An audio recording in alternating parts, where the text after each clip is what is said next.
Hi, my name is Robert, and I'm 70 years old. Last Sunday, as we sat down for our usual family dinner, my daughter-in-law suddenly looked straight at me and called me useless. Her words cut through the laughter and chatter like a knife. My son froze. My grandchildren looked at me with wide eyes, and I sat in silence. They thought I had nothing to say, but in truth, I was holding back a story that would change everything.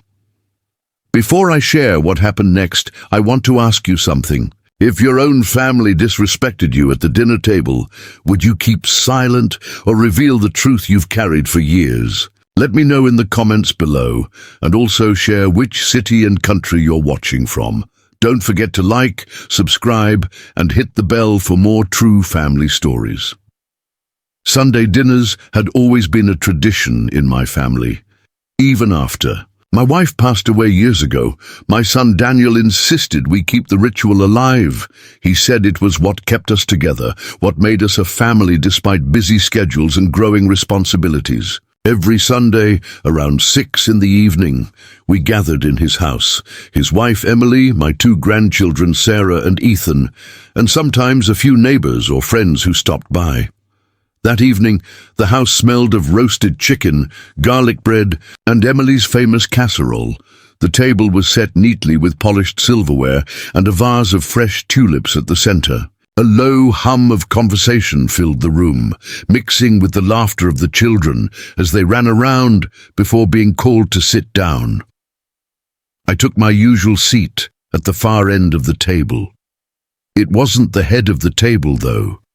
That place belonged to Daniel now, as it should. I didn't mind. Watching him take charge of the family always filled me with quiet pride. I still remembered the days when I worked double shifts just so he could have the education that opened doors for him. And now, here he was, a successful man, a father, a husband. Emily bustled around, placing dishes one after the other, her movements quick and efficient. She had a sharpness about her, always making sure things looked perfect on the surface. But beneath that perfect smile and neatly arranged table, I often felt her coldness toward me. She tolerated my presence because Daniel insisted, but she never really welcomed me. Still, I never complained. I believed silence was the best way to keep peace. The kids were the opposite. Sarah, my sweet 10-year-old granddaughter, leaned over to whisper to me, "Grandpa, I saved the biggest bread roll for you." Her small hand slid the plate toward me, her eyes twinkling with affection. Ethan, only 7, grinned and said, "Grandpa, tell us a story later, about when you were young." Their innocence was like a balm to my tired soul. As everyone finally settled down, Daniel lifted his glass of water and smiled. "To family," he said warmly. We all echoed the words, clinking glasses gently. The first few minutes passed pleasantly enough. Plates filled with food, conversations floated around, Ethan chattering about his school project, Sarah proudly showing me a drawing she had made, and Daniel discussing a work achievement. But then, as if on cue, the atmosphere shifted. Emily sighed loudly, her fork clinking against her plate. "Honestly, Daniel," she said, loud enough for everyone to hear, "we're carrying so much responsibility in this house. Sometimes I wonder how much longer we can keep supporting everything on our own." Daniel frowned slightly, confused. "What do you mean, Emily? We're managing fine." Emily's eyes flicked to me, sharp and dismissive. "Managing fine, with extra mouths to feed, with people who don't really contribute. I mean..." She let out a short laugh and stabbed a piece of chicken with her fork. "Some people just sit here week after week eating while the rest of us do the real work." The words hung in the air like poison. My chest tightened. I knew exactly who she meant. Daniel shifted uncomfortably in his chair. "Emily," he began, his voice low, warning her not to go too far. But Emily didn't stop. She turned her gaze fully on me now, her voice dripping with disdain. "I'm sorry, but someone has to say it. Robert, you've lived here for months now, eating our food, sitting at our table, and what do you actually do? You're 70 years old, and forgive me for being blunt, but you're useless. A freeloader. The room went dead silent. Sarah froze mid-bite, her fork slipping from her small hand. Ethan stared wide-eyed, not fully understanding but sensing the cruelty in her words. Daniel looked stricken, caught between his loyalty to his wife and his respect for me. And me. I sat there, still as a stone, my hands resting on my lap. Inside, her words cut deeper than any wound I'd ever known. All my years of sacrifice, all the nights I worked until my bones ached, all the dreams I gave up so my family could thrive, dismissed in one cruel sentence. I glanced at the tulips in the vase, their bright petals swaying gently as if mocking. The heaviness in the air. My silence was mistaken for weakness, for acceptance. They thought I had nothing to say, but deep down, I knew. Silence had a limit, and mine had just been reached. As Emily's harsh words echoed in my ears, "You're useless, a freeloader." My heart sank, but my mind did what it always did in moments of pain. It traveled back in time. Back to when I wasn't just a 70-year-old man sitting at someone else's dinner table, but a young man full of life, strength, and determination. I was born in 1955, in a small rural town where life was simple but tough. My parents were hard-working people who believed in two things: dignity in labor and the importance of family. My father worked in a local factory, often pulling 16-hour shifts, while my mother worked as a seamstress to support us. Money was always short, but there was never a shortage of love at home. When I was 16, my father fell ill. His body couldn't take the long shifts anymore, and the responsibility of supporting the family slowly shifted onto my shoulders. While other boys my age were chasing dreams, I was chasing overtime shifts at the local lumber yard. I gave up sports. I gave up nights out with friends. I gave up being a teenager because my family needed me. By the time I turned 20, I had saved enough to move to the city in search of better opportunities. I took a construction job, and for years I labored under the scorching sun, lifting bricks, pouring cement, and building homes that I could never afford myself. It was there, amidst the dust and sweat, that I met Margaret, my late wife. She was kind, with eyes that could calm any storm. She worked at a small bakery nearby, and every morning, before my shift, I'd buy bread I couldn't afford just to catch a glimpse of her smile. Eventually, she agreed to go out with me. Within a year, we were married. Those early years of marriage were hard, but beautiful. We lived in a tiny rented apartment with barely enough space for a bed and a table, but Margaret never complained. She always said, "As long as we're together, Robert, we have enough." Her faith in me kept me going when my body wanted to quit. When Daniel was born, everything changed. Suddenly the long hours, the back-breaking work, it all had a purpose.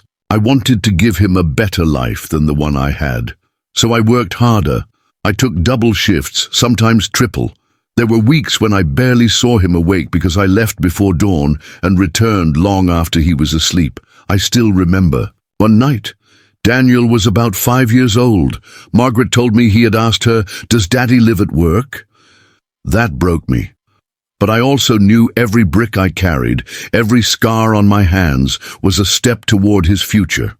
I never let myself rest. When construction jobs slowed down, I picked up other work, painting houses, repairing fences, even delivering newspapers at dawn. Margaret stood by me through it all, keeping our little home warm and teaching Daniel the values we both believed in: respect, kindness, and hard work. Then came the toughest years of my life. Margaret fell sick. Cancer. We didn't have much, but I sold everything I could to pay for her treatments. I even sold the small plot of land I had inherited from my father, the only piece of property that had been in our family. But it wasn't enough.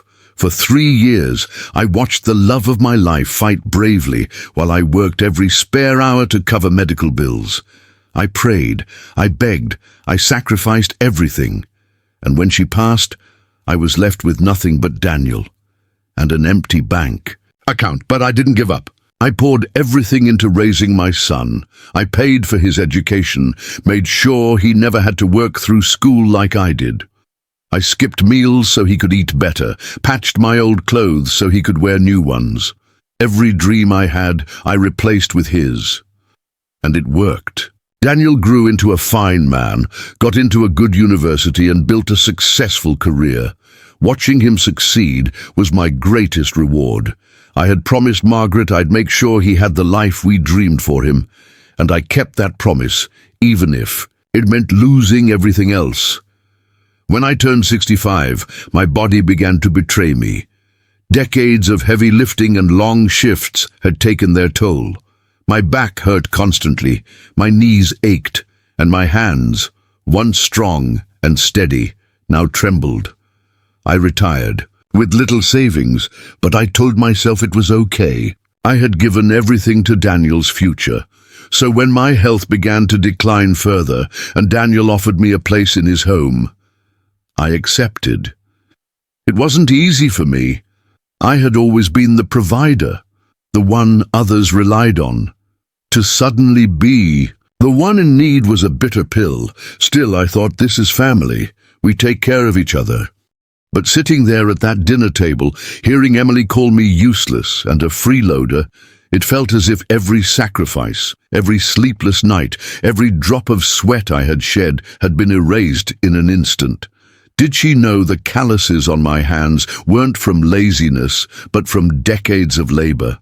Did she know the reason her husband sat at the head of that table, successful and proud, was because I had given up my entire life to put him there?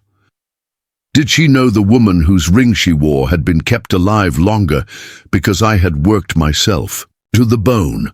I clenched my hands under the table, my knuckles white. My silence wasn't weakness, it was restraint. They thought I had no story, but I carried a lifetime of stories, of sacrifices that no one had ever asked to hear, and now I knew the time had come. The room was still. Emily's words lingered in the air like a sharp blade. "You're useless, a freeloader." I could feel every eye at that table fixed on me, waiting for a reaction. Daniel shifted uncomfortably in his seat, his fork frozen halfway to his mouth. My grandchildren looked back and forth between their parents and me, too young to fully understand, but old enough to sense the storm gathering, and me. For a few seconds, I said nothing. I sat there in my worn sweater, my hands folded on my lap, breathing slowly. Emily probably thought my silence meant defeat, that her words had broken me, but she didn't know me. Not really. I straightened my back, a small gesture but enough to make the room take notice. My voice, though steady, carried years of buried. "Wait, Emily," I began softly, "do you know what it means to be useless?" Her smug expression flickered. She hadn't expected me to respond. "I'll tell you," I continued, my eyes sweeping across the table. "Useless is when a father refuses to work for his children. Useless is when a man puts himself above his family. Useless is when love doesn't lead to sacrifice." I paused, letting my words settle.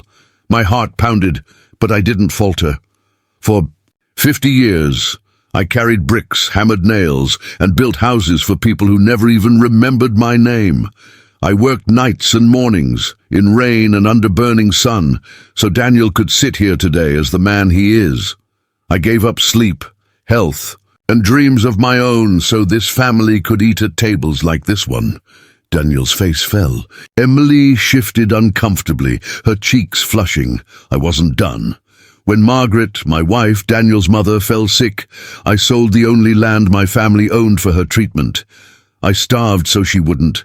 And when she left this world, I promised her I'd raise Daniel right, and I did. He went to school, he built his life, all because of the sacrifices I made when no one else could. I looked directly at Emily now. Her lips trembled, but she tried to hold her ground, and yet today, at 70 years old, I sit at my son's table and hear the word freeloader. My voice cracked, not with weakness, but with heartbreak. If feeding a man who gave his life to you and your husband is freeloading, then maybe you don't understand what family means." The silence was deafening. Daniel finally spoke, his voice shaking. "Dad, I didn't know you felt—" I cut him off gently. "Of course you didn't, because I never told you. I wanted you to live free of the burdens I carried.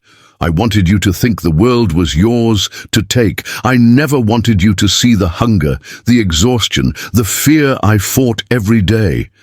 I carried it all, so you wouldn't have to." I turned to my grandchildren, their wide eyes brimming with confusion and sadness. "You listen to me," I said gently. "Your grandfather is not useless. Every wrinkle on my face, every scar on my hands, every ache in my bones, these are the proof that I lived for my family. One day, you'll understand what it means to—" "Give everything for someone else?" Emily's fork clattered against her plate. Her confidence had drained completely. She opened her mouth as if to speak, but closed it again, unable to form words. I took a deep breath, leaned back, and let the silence hang. The truth had been spoken. Finally, Daniel placed his hand over mine. "Dad," he whispered, his eyes shining with tears. "I'm sorry. I should have spoken sooner. You're the reason I am who I am today. You're the reason we even have this life. And I let her disrespect you. That won't happen again." Emily's eyes filled with tears, though whether from guilt or shame I couldn't yet tell. She pushed back her chair and stood, her voice small. "Robert, I didn't realize. I was wrong." Her apology hung in the air, fragile, tentative. I didn't respond immediately. I wanted her words to sink in, not just for me, but for everyone at that table. For the first time in years, I felt truly seen, not as a burden, not as a shadow in someone else's home, but as a man who had lived, sacrificed and loved fiercely. That dinner, which had started with bitterness, ended in silence and reflection. No more mocking, no more careless words. Only the heavy weight of truth finally laid bare. The clinking of cutlery had stopped. The laughter that had once filled the room was gone. My words still floated like smoke above the dining table, heavy and impossible to ignore. Emily lowered, her gaze, her fingers trembling as she fidgeted with the napkin in her lap. Her earlier arrogance had vanished, leaving behind only shame and unease. Daniel sat, motionless, his hand still resting over mine, as though grounding himself in the gravity of what had just been revealed. For years, I had been the quiet shadow in their home, present but unseen, tolerated but unappreciated. Tonight, that shadow had finally spoken, and the truth cut deeper than any insult Emily had ever thrown. My grandson, Ethan, was the first to break the silence. "Grandpa," he whispered, his young voice quivering, "you're my hero." His innocent words shattered the tension, like a beam of light breaking through storm clouds. Tears stung my eyes, and for the first time that evening, I smiled. "Thank you, Ethan," I said softly. "That means more to me than you'll ever know." Emily shifted uncomfortably, her cheeks flushed with red. "Robert, I didn't realize," she stammered. I thought you were just here, that you didn't contribute." I turned my gaze to her, not with anger, but with weary honesty. "Emily, I don't blame you for not knowing, but I do blame you for not respecting. Every person you see sitting at this table tonight exists in comfort because of sacrifices made long before you ever came into this family. Respect doesn't come from money in your pocket or the work you do today. It comes from recognizing the shoulders you stand on." Her eyes filled with tears. She looked at Daniel for support, but my son's face was firm, pained but resolute. "Emily," he said quietly, "Dad is right. I've let things slide for too long. I should have defended him." She swallowed hard. I was wrong," she whispered. I've been so focused on building our future that I ignored the foundation that made it possible. I leaned back in my chair, exhaustion washing over me. The truth had been spoken, but my heart still carried its scars. Years of quiet endurance don't vanish in a single dinner. But seeing the shift in Daniel's eyes, hearing Ethan's innocent praise, and watching Emily wrestle with her guilt, it felt like the beginning of something new. Dinner ended quietly that night. No more cruel remarks, no more laughter at my expense, just silence, broken occasionally by the clatter of plates being cleared. But the days that followed brought a transformation I hadn't expected. The next morning, as I sat in my usual spot, on the porch with a cup of tea, Daniel joined me. He carried 2 mugs, placing one in front of me. "Thought we could share, Dad, like old times." I looked at him, a little surprised. Daniel had always been busy, too busy for slow mornings, yet here he was, sitting beside me, his eyes heavy with reflection. "Dad," he began, his voice low. "Last night opened my eyes. I've been blind to everything you did for me. I was so busy trying to prove myself, I forgot that I already had a hero in my life." I said nothing, letting him speak. "I remember when Mom was sick," he continued, his voice breaking. "I was too young to see the details, but I remember you skipping meals, selling things, working late nights. I thought it was just normal. But now I realize it wasn't normal. It was sacrifice. You gave everything, and I let Emily call you useless." I placed a hand on his shoulder. "Daniel, you're my son. Everything I did for you.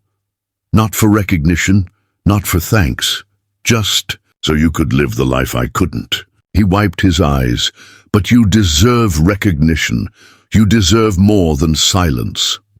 Over the next few days, Emily's behavior began to shift. She started with small gestures, bringing me tea in the evening, asking about my day, even sitting with me to hear stories about the past. At first, I thought it was guilt, but slowly I realized it was more than that. It was learning. One evening, she approached me while I was reading. "Robert," she said hesitantly, "I've been selfish. I saw you as a burden because I never took the time to see your worth. I let my pride blind me. I can't erase my words, but I want to make things right." Her sincerity caught me off guard. For a moment, I saw not the arrogant woman who had mocked me, but a young wife trying to grow, trying to change. "Emily," I replied gently, "respect isn't something you say. It's something you live. If you want to make things right, teach my grandchildren to honor where they come from. Show them that family isn't measured by what someone gives today, but by what they gave yesterday." She nodded, tears glistening in her eyes. "I will," she promised. Weeks turned into months, and slowly the tension that had once filled family dinners dissolved into something softer. Emily no longer mocked me. In fact, she often defended me when others made jokes about old age. Daniel made a point of including me in his business decisions, seeking advice that I never thought he valued, and my grandchildren, they became my greatest joy. Ethan and Lily often sat by my side, eager to hear stories about Grandpa's past. They didn't see me as useless. They saw me as a living history book, a storyteller, a man whose wrinkles carried lessons. One Sunday dinner, months after the confrontation, Emily stood up before the meal began. With trembling hands, she raised her glass. "I want to say something," she announced. Everyone turned to her, curious. Her eyes met mine. "Robert, I once called you useless, but I was wrong. You are the reason this family stands strong. Your sacrifices built the foundation we live on. You are not a freeloader. You are the pillar of this home." Tears welled in my eyes as everyone clinked their glasses. That moment, I realized something profound. Sometimes it takes being broken down to finally be seen. News of my story spread beyond the family. Daniel, inspired by my life, began sharing my journey at his workplace. Soon, his colleagues invited me to speak at a community gathering about resilience, sacrifice, and the strength of family. I stood before a room full of strangers, my voice steady, my heart full. They once called me useless, I told them, but the truth is, no person who gives out of love is ever useless. Every sacrifice, every silent battle, every wrinkle and scar, it all tells a story of strength. The applause that followed wasn't just for me. It was for every unsung hero who had ever been overlooked, every parent or grandparent who gave without recognition. At 70 years old, I finally learned that silence doesn't always protect dignity. Sometimes you must speak, not for validation, but to remind the world of the sacrifices that built its comfort. Emily's words once humiliated me, but in the end, they became the spark that forced my truth into the open. And that truth transformed not just me, but everyone around me. Today, I'm not seen as useless. I'm seen for what I've always been. A father, a grandfather, and above all, a man who gave everything for love. My name is Robert. I'm 70 years old, and if you followed me through this story, you already know that one word, useless, nearly broke me. For years, I sat quietly at family dinners, letting the younger voices dominate, swallowing the insults, believing that maybe silence was the only way to keep peace. But peace built on silence isn't peace at all. It's a prison. That night, when my daughter-in-law called me a freeloader, I almost stayed quiet again. Almost. But something inside me finally woke up. Maybe it was my grandson's eyes, watching me, or maybe it was the memory of all those sleepless nights when I worked 3 jobs to keep my son alive, fed, and educated. Whatever it was, I found my voice, and when I spoke, the truth came pouring out. Every sacrifice, every loss, every scar I had carried in silence. The result? My family didn't just hear my story. They finally saw me. Emily learned to respect the past. Daniel remembered the foundation he was standing on. My grandchildren discovered that behind every wrinkle is a story worth honoring. I want to leave you with this. Never let anyone define your worth by what they see today. Your value is written in the sacrifices you've already made, the lives you've already touched, and the love you've already given. You may not be rich, you may not be loud, but if you've ever given of yourself for the sake of family, you are anything but useless. You are the very backbone of their lives, even if they don't see it yet.